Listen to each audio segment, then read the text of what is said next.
Fala galera, beleza? Têmios na área e a partir de agora é um novo momento para o Vasco. Era um time que tinha tudo para sair dessa situação, não está agora brigando contra o rebaixamento e está, na verdade, livre. Uma vitória contra o Corinthians, chegava aos 45 pontos, estaria livre do rebaixamento. Hoje já não é mais assim.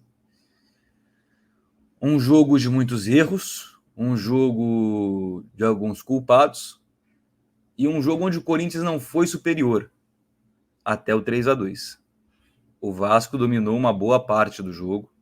O Vasco até o 3-2 vinha melhor do que o Corinthians. Só que um erro que o Vasco voltou a repetir. Qual foi esse erro? Sair na frente e recuar. Foi assim que o Vasco perdeu 2 pontos contra o Cruzeiro, perdeu 2 pontos contra o Goiás e perdeu 3 pontos contra o Corinthians. O Vasco se acovarda quando faz o 1-0. Fez o 2-1, ao invés, achei que ia prender, ao invés de matar o jogo, fazer do 3-1 e 4-1, se recuou de novo. E com erros de Manu Capasso. O primeiro gol do Corinthians, ele estava lá atrás, lá na frente, no caso. E voltando uma tranquilidade enquanto o Romero empatava o jogo.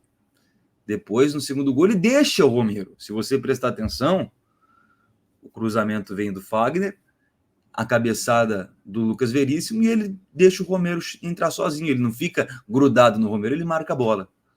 O Capasso ontem mostrou porque não é titular. Os 2 gols foram culpa do Capasso. Eu vi muita gente xingando o Léo Jardim. O Léo Jardim não teve culpa nenhuma ontem.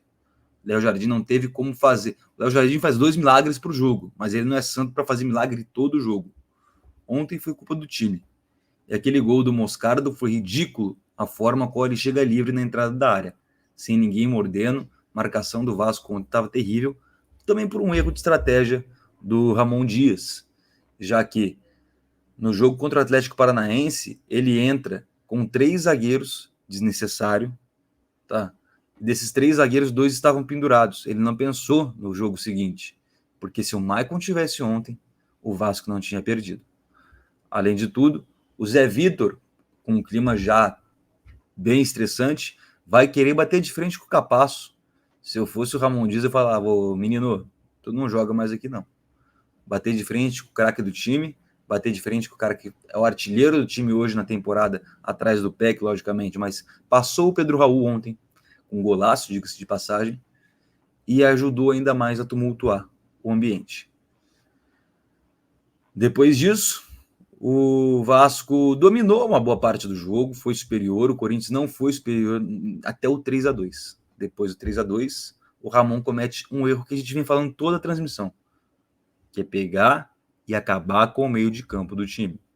É pegar e colocar o time todo no ataque. Sebastião, tirar o Jair, deixar o Zé Gabriel e o Paille no meio sem ninguém para dar suporte. Tirou o Puma naquele momento, não sei por que ele tirou, Puma estava jogando bem. E o Vasco agora fica numa situação muito complicada no campeonato. O que era para ser assim, um mero fantasminha, camarada, na última rodada, onde o Vasco não precisaria se preocupar tanto com o rebaixamento, vira um monstro de 7 cabeças. E o Vasco hoje não depende só de si. Depende primeiramente hoje do jogo entre São Paulo e Bahia, que se o São Paulo perder, o Vasco entra na zona do rebaixamento. O Corinthians se livrou. O Corinthians não cai mais. Logicamente que matematicamente tem alguma chance, mas a situação está a seguinte, aqui na parte de baixo. Faltam 6 pontos para o Corinthians, faltam 9 para o Bahia. Então, matematicamente, até o Cuiabá tem chance de cair, com uma combinação de resultados exorbitantes, mas não acho que vai acontecer. O próximo jogo, talvez o São Paulo até jogue um pouco mais para afastar de vez esse fantasma de rebaixamento, mas o próximo jogo que interessa é hoje, às 8 horas da noite, na verdade, lá na Arena Itaipava, Fonte Nova, Bahia e São Paulo. Esse jogo, se o Bahia vencer, na verdade que se o Bahia empatar esse jogo, o Vasco já vai novamente para a zona do rebaixamento. Então o jogo começa, a partir das 8 horas o Vasco começa na zona do rebaixamento. Tem que torcer muito para uma vitória do São Paulo, porque senão a situação vai ficar muito complicada. Santos pega o Fluminense, e o Fluminense deve com o time reserva. E provavelmente o Santos vai ganhar esse jogo. Outro jogo que vai impactar é o jogo entre Cuiabá e Inter, que eu acredito que vai dar um empate. Grêmio e Goiás, acho que vai ser o melhor resultado para o Vasco nessa brincadeira. Atlético e Cruzeiro, acredito que vai dar um empate esse jogo. E o Bragantino deve vencer o Fortaleza. Para ficar assim, o Vasco tendo que ganhar. E com 2 gols a menos ontem, o Corinthians goleou. O Corinthians perdeu de goleada para o Bahia e o Bahia melhorou o seu saldo de gols. Ou 2 goleadas em sequência, ou 2 vitórias em sequência. O Bahia, na próxima rodada, pega o América Mineiro, que eu acredito que vai ganhar. O Vasco pega o Grêmio, o Botafogo pega o Cruzeiro, acredito que vai dar um empate aqui. E entre Vasco e Grêmio, agora não tem mais jeito. A gente falava, talvez se perder para o Grêmio, mas ganhar do Corinthians, né? Não. Agora ou é vitória ou é vitória. Não tem outra opção, porque o Fortaleza pega o Goiás e deve ganhar do Goiás. O Atlético pega o Santos, acredito que vai dar uma vitória para o Atlético. E Corinthians e Inter botam um empate. Se acontecer isso e o Vasco não ganhar do Grêmio, o Vasco precisa tirar uma diferença de 11 gols. Ou seja, tem que ganhar de 11-0. Ou, vamos supor aí, vencer por 5-0 o Bragantino e torcer para o Bahia perder de uns 7-0. De uns 4-0 do Atlético Mineiro. A situação do Vasco fica muito complicada. A depender da rodada de hoje, quase impossível. O TM News cobriu o ano inteiro o Vasco. Está sendo uma experiência diferente, o carinho da torcida do Vasco. A gente pega muito carinho pelo clube, estou torcendo muito para o Vasco não cair. Espero que hoje dê tudo certo, mas nos últimos resultados o Vasco vem deixando de desejar. O Vasco estava 6 jogos sem perder, com 3 vitórias e 3 empates. Era melhor ser 2 vitórias, uma derrota, mais 2 vitórias e uma derrota, do que isso que aconteceu. O Vasco teve aí, são 9, 12 pontos. A situação está muito feia.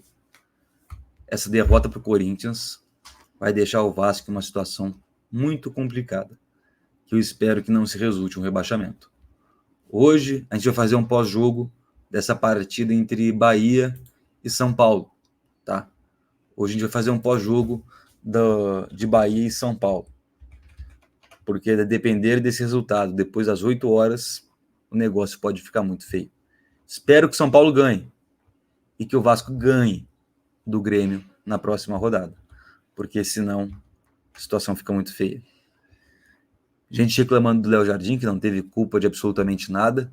Primeiro gol, erro da zaga, não tinha como o Léo Jardim fazer nada. Depois, o segundo gol, erro do Capasso, novamente, que deixou o Romero sair livre, ficar na cara do Jardim. E o terceiro gol, não sei como é que o Moscardo estava tão livre daquele jeito na entrada da área.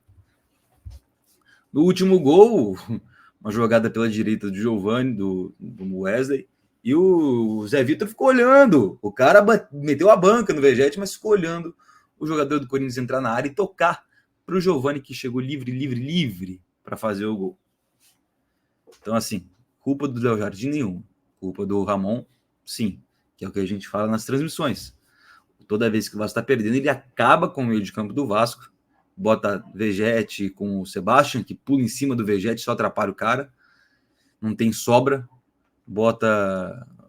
tirou o Jair. Então, assim, ontem também vai para a conta do Ramon, que não pode ser o culpado pela situação. Essa situação se dá muito pelo Maurício Barbieri. Também teve um erro bem grave de arbitragem ontem, na hora que estava 3-2 para o Corinthians, não foi marcado um pênalti, que o jogador do Corinthians estava com o braço aberto na hora da cabeçada do Sebastião. Já vi pênaltis muito menos escandalosos serem marcados. Em erro de arbitragem, o Vasco perdeu uns 10 pontos. Contando com ontem, vamos colocar uns 11. Já não era para estar brigando por rebaixamento também. Tem muita culpa do Vasco nessa brincadeira, mas também tem muita culpa de arbitragem. Que é o que eu falei antes do jogo. Ontem de manhã, eu falei que o campeonato já estava manchado pela arbitragem brasileira. O Ramon falou que o Vasco vai lutar até o final. Isso a gente não discute. Agora, essa luta tem que ser válida. Porque se o Vasco cair, eu não sei o que vai ser. A torcida já não aguenta mais sofrer. A torcida está apoiando e o Vasco só não caiu ainda por causa da torcida. Que ontem pode ter prejudicado o time jogando latinhas e arrumando uma confusãozinha ali perto do banco do Corinthians.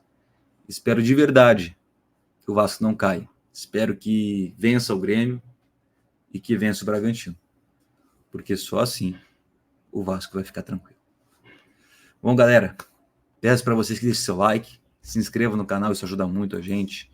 E hoje, depois do jogo de São Paulo e Bahia, a gente volta aqui com mais um Time News, desse pós-jogo, que pode ser aí bom ou ruim. Mas espero que haja uma vitória do São Paulo nessa brincadeira. Vou ficando por aqui, deixe seu like, se inscreve no canal, só clicar aqui embaixo e inscrever-se. E vamos torcer aí pro Vasco não cair, né? Porque essa cobertura que o Time News fez esse ano me fez pegar muito carinho pelo Vasco. Grande abraço, deixe seu like, se inscreve no canal. E hoje estamos de volta ainda com o Time News.